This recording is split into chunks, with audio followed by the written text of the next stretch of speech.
اتنين نايمين على السرير. صاحبنا هيضرب القزم اللي هو فيهم ده.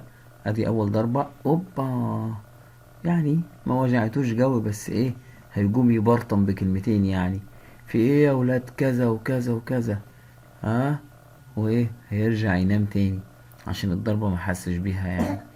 الراجل المستخبي ورا الستارة هيجي بقى يخبط دي جامدة بقى، ضربة قوية بقى دي كده، واضرب جامدة دي، هوب هوب، اوبا. لا دي وجعته بقى، مش هيسكت بقى، قام يقف يضرب في اللي جنبه. طبعا اللي جنبه ملوش اي ذنب ولا يعرف حاجة، بس قام لقي نفسه بيتضرب مش مركز فنزل ضرب.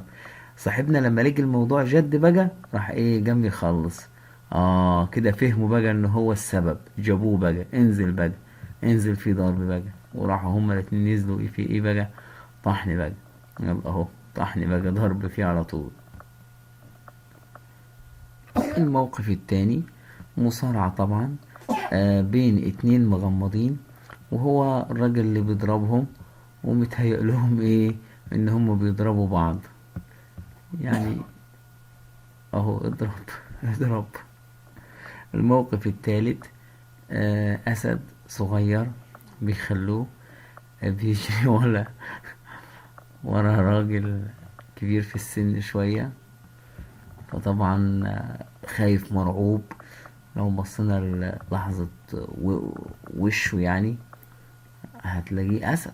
أسد أي واحد فينا هيترعب. فهما بقى إيه، تقريبا عندهم في البيت ومأكلينه ومشبعينه، بس إيه بيخوفوا بيه بس. بص لما يجي وشه عند الكاميرا، بص ركز، هو هنا وجه الأسد معاه،